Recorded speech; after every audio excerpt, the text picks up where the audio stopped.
to dismantle the democratic foundations of the country.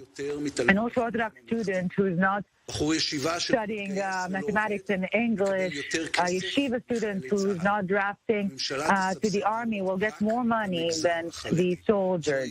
The government will only fund the ultra-Orthodox sector. This is a garage sale of the Israeli democracy. Ministers will nominate people to sit in cabinet.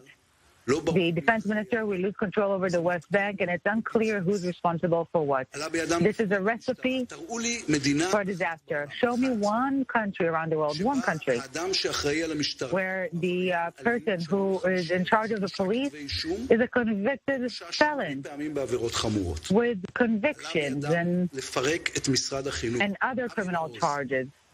They're dismantling the education ministry. Avi Maoz, a man who's obtaining blacklists of LGBT community individuals. He will be in charge. Young parents will not be able to send their children to school in a quiet heart and mind.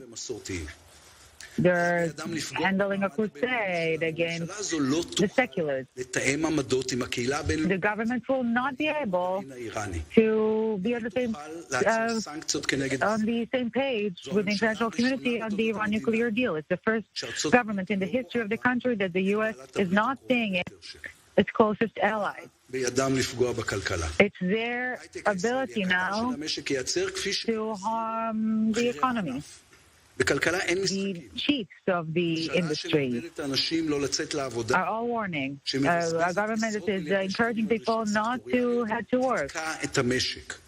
It will stuck the market, the industry, the free market. The cost of living will just go up. It's in their ability now to undermine and damage world Jewry. American Jewry will no longer see Israel as their second home.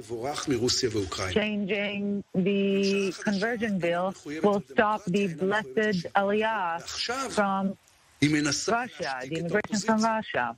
And now they're also trying to shush the opposition.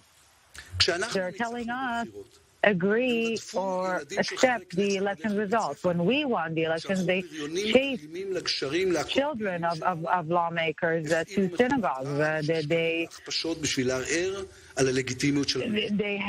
They carried out a counter-campaign of poison against our lawmakers, the coalition members. But we will not do those things. We will fight over the character of a country, no matter what. We will stand. They want us to pay taxes and send our children to the army and be silent. This will not happen. This opposition will not get orders from the government what it can or cannot do. We will fight over the rule of law. We will fight for women and LGBT rights. We will fight for IDF soldiers. We will fight for tolerant Jewish identity.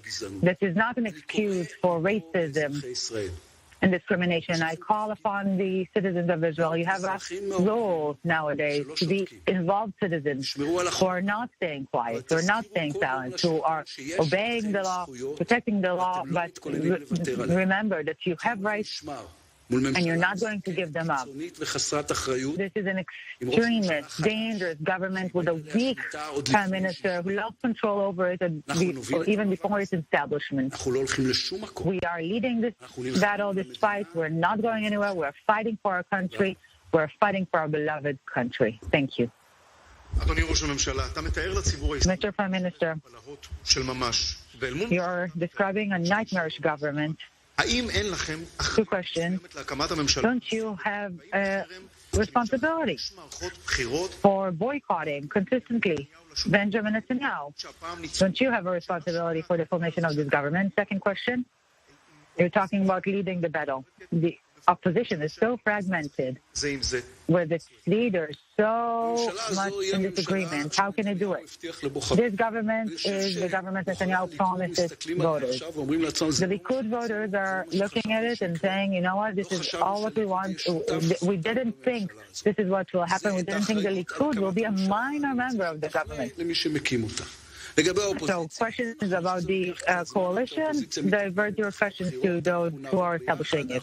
As for the opposition, we will work together. The leaders of the opposition will work together. We're planning all our steps together, and we will continue to fight together for the dangerous moves of this pending government.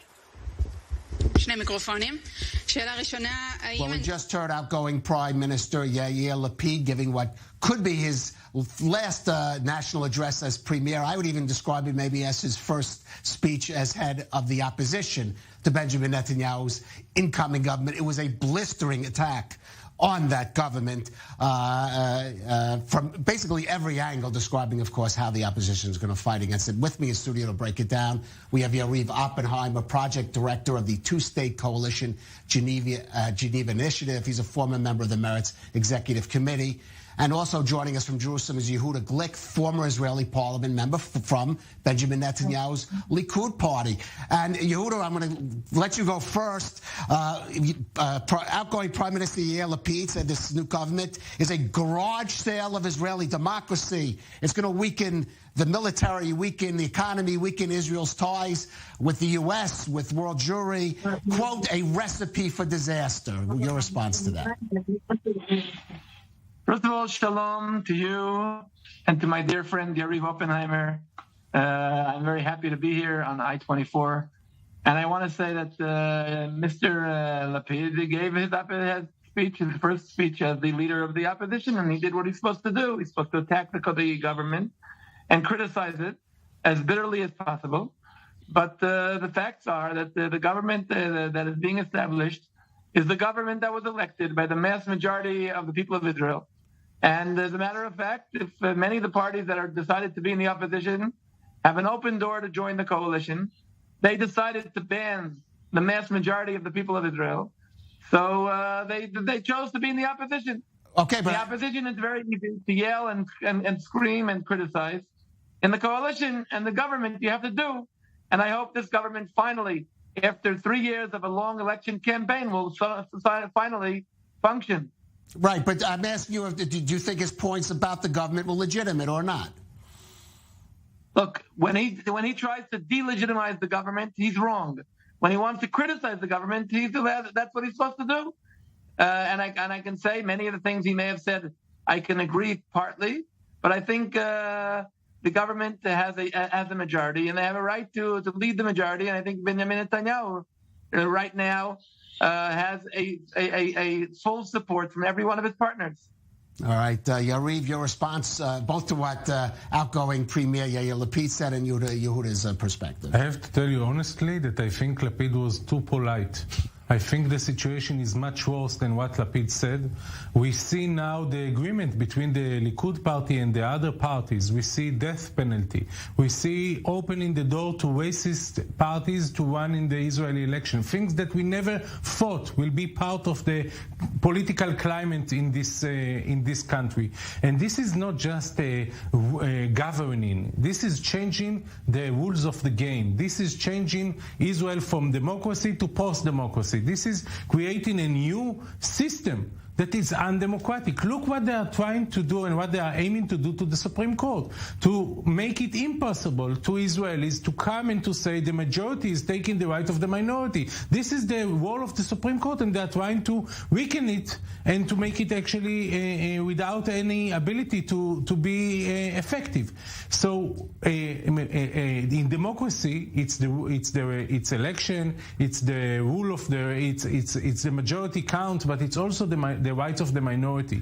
You cannot use the votes of the majority in order to take the rights from the minority. And this is what we are talking about. We are talking about gay rights. We are talking about women's rights. We are talking about the Palestinians. We are talking about refugees. Today it was exposed again that refugees can be locked in jail without trial, something that no democratic country can do. So every few hours we are getting new promises that Netanyahu made to his partners that are totally not part of a democratic regime. So this is almost a coup against democracy. Well, okay, I want to have you. I want to let you to respond. I just want to ask you about how you feel about the description of this government as extremist, which is a term that's been used by some to describe yourself, Yehuda.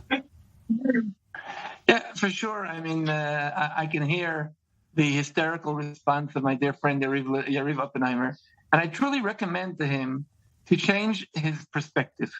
And nobody moved your cheese, nobody stole the government.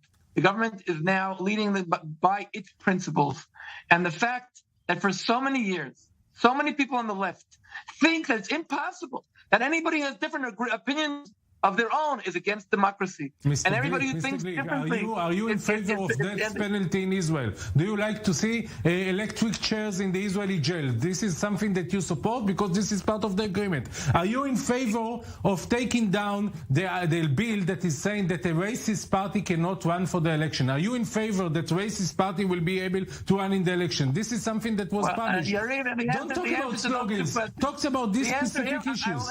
I'll answer directly to those two questions. I would prefer to live in a country where there's no death penalty. But I would also prefer to live in a country where people don't shoot with machine guns at buses and at restaurants. And when they're talking about death penalty, they're talking about something very, very, very serious. The United States has death penalty, which I don't like, and they use it very openly. But if in Israel we don't use, that's where you're reaching a point where you're taking things to the wrong point. And the same thing happens with the other question you asked me. I don't want this country to be a racist country. But when you see the Supreme Court again and again allows racist parties from the Palestinian parties who are totally racist They're to not run. racist, they're not against Jews. Show me one quote of these people against Jews. And I can show you plenty of quotes about Palestinians and Arabs. But you are not saying the right thing. Let Yehuda finish his point. Yarib, I have a right to speak even though I'm from the right. Mm-hmm. And the right are always right and the left are just to the left. What can I do? That's what we have left. But let me tell you, Yarib, again, when the Supreme Court uses again and again the law against racism only one direction, it means that this law is not doing what it's supposed to be doing. So let me say very simple. You, Yarib, and many of your friends who have wrongly used the Supreme Court and turned it into a political tool are the ones who weakened the Supreme Court. And today, when the right-wing government wants to strengthen the Supreme Court and put limitations and say the Supreme Court should use and be a Supreme Court and not be a political court, this is... The Supreme Court is a political court because it makes a political decision, and the reason why we have a Supreme Court is to limit the power of the majority. The Supreme Court doesn't supposed to be a popular thing because it's going to, if it's strong and it's doing its job, it needs to be against the will of the majority. It needs to represent the minority. This is why I think we don't use enough the Supreme Court until today. And what they are trying to do is to make it even weaker and to make it impossible for the minority to protect itself. So tomorrow morning, Yehuda Glick can say that everything is nice and he loves everyone, but eventually the government that he supports, and I'm not supporting, is trying to silence and to make it almost impossible to speak. They are already talking about new laws that will limit their freedom of speech, the freedom of NGOs to act in Israel. It's exactly like a non-democratic party. This is a coup against democratic regime. And I thought, maybe I'm naive, that people like Yehuda Glick will say, we went too far. This is too far. Okay. Netanyahu come back to be a national leader and not a fascist. Yair Oppenheimer, Yehuda, I want to give you a chance to respond. We have to go to a break. Please stay with us, but we'll come back and you will have a chance to respond to Yair. And also still to come on The Rundown.